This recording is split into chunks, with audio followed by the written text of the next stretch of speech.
आग में झुलसता मणिपुर, दोनों समुदाय के बीच जातीय संघर्ष थमने का नाम नहीं ले रहा है।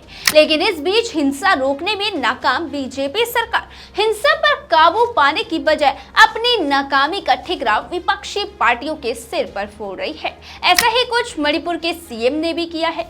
मणिपुर हिंसा के जिम्मेदार कांग्रेस सीएम बीरेंद्र सिंह का बयान, बताएंगे पूरी खबर। लेकिन उससे पहले नमस्कार, मैं साक्षी और आप देख रहे हैं देश नीति।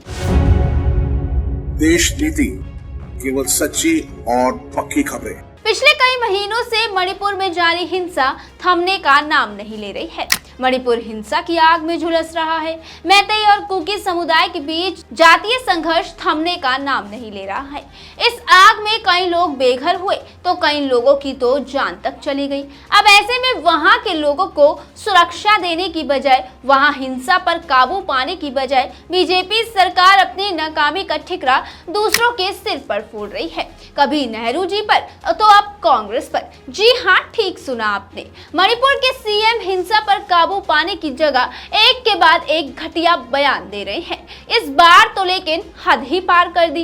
इस बार उन्होंने अपनी नाकामी का ठिकरा सीधा कांग्रेस पर ही फोड़ दिया। अपने बयान में उन्होंने मणिपुर में हो रही हिंसा का जिम्मेदार कांग्रेस को बताते हुए बिल्कुल साफ कहा है कि राज्य में आज जो कुछ भी घटित हो रहा है उसके जिम्मेदार कांग्रेस सरकार है।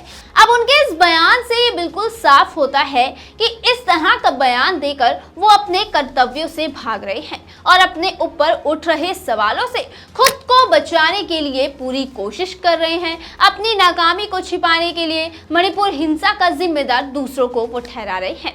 इससे पहले भी सदन के अंदर बीजेपी की केंद्रीय मंत्री यानी कि स्मृति ईरानी ने मणिपुर हिंसा का जिम्मेदार राहुल गांधी को बताया था, जिससे देखिए बिल्कुल साफ होता है कि मणिपुर हिंसा के लिए बीजेपी सरकार पर लगे आरोपों से वो खुद को बचाने के लिए विपक्ष को जिम्मेदार ठहरा रही है, क्योंकि विपक्ष लगातार मणिपुर पर आवाज उठा रहा है। मणिपुर के सीएम ये कह रहे हैं कि संसद में पीएम मोदी और अमित शाह के बयान सुनने के बाद मणिपुर में अब शांति है।